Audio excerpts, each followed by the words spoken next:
High in the Himalayas, winter nights are long, silent, and unchanging, but on January 7, 2025, that silence was shattered, just before sunrise. An enormous force woke the sleeping mountains and changed the lives of thousands in a single, terrifying minute. This is the story of the 7.1 magnitude Tibet earthquake, one of the most powerful and frightening natural disasters of the year. At 2:46 a.m., a bone-chilling cold gripped Tingri County. Nearly every home was dark, every family asleep. Fires and hearts were slowly dying down to embers. It was a stillness that felt absolute, a peace that seemed as ancient as the mountains themselves, but deep beneath the frozen ground, something ancient was stirring. A force beyond human comprehension was building pressure. In the hours leading up to the quake, some villagers later reported hearing strange, distant metallic sounds echoing from under the earth. They described it like the sound of colossal chains grinding, a low, ominous rumble that hinted at the chaos to come. They couldn't have known it was a warning. Then, the earth didn't just shake, it roared. A 7.1 magnitude earthquake ripped through the valley with unimaginable violence. The ground heaved and buckled, throwing people from their beds.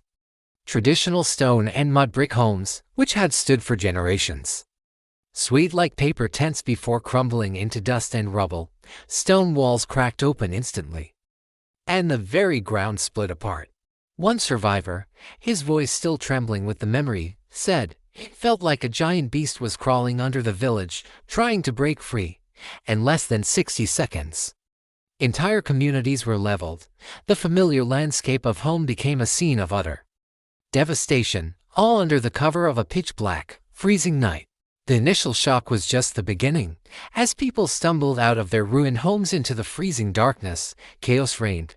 The biting wind whipped through the ruptured buildings, carrying clouds of thick dust that choked the air and made it impossible to see. There were no streetlights, no electricity, only the terrifying sound of the rumbling earth, the crash of falling structures, and the desperate screams of people calling out for their loved ones. Names were shouted into the darkness, but often, the only reply was the echo of another landslide from the unstable slopes above. The mountains themselves seemed alive, groaning and cracking, sending terrifying echoes across the valley that amplified the fear and confusion. Most earthquakes are over quickly, but this one refused to let go. In the days and weeks that followed, more than 3,600 aftershocks rattled the region. Some were small, barely noticeable tremors, but others were strong enough to topple the buildings that were already weakened, sending fresh waves of terror through the survivors. No one dared to sleep indoors. Families huddled together in makeshift tents or slept in the open, exposed to the freezing Himalayan temperatures, too afraid to return to any structure that was still standing. Every vibration, every shifting rock, every distant rumble felt like another attack, keeping everyone in a constant state of high alert and raw fear. In the aftermath, amidst the ruins, some turned to ancient beliefs for answers. Local monks spoke of an old prophecy: when the mountains shake in the dead of winter, it means the world is waking something ancient and powerful. Of course, science provides a clear explanation for earthquakes, involving tectonic plates and fault lines, but for the people who lived through the terror of that night, the event didn't feel like a random act of geology. It felt personal, almost intentional, as one survivor whispered, looking towards the peaks that had been both their protector and their destroyer. It felt like the earth was angry with us. Today, the people of Tingri are rebuilding. Scars on the landscape are slowly healing, and new homes are rising from the rubble. The resilience of the human spirit is a powerful force.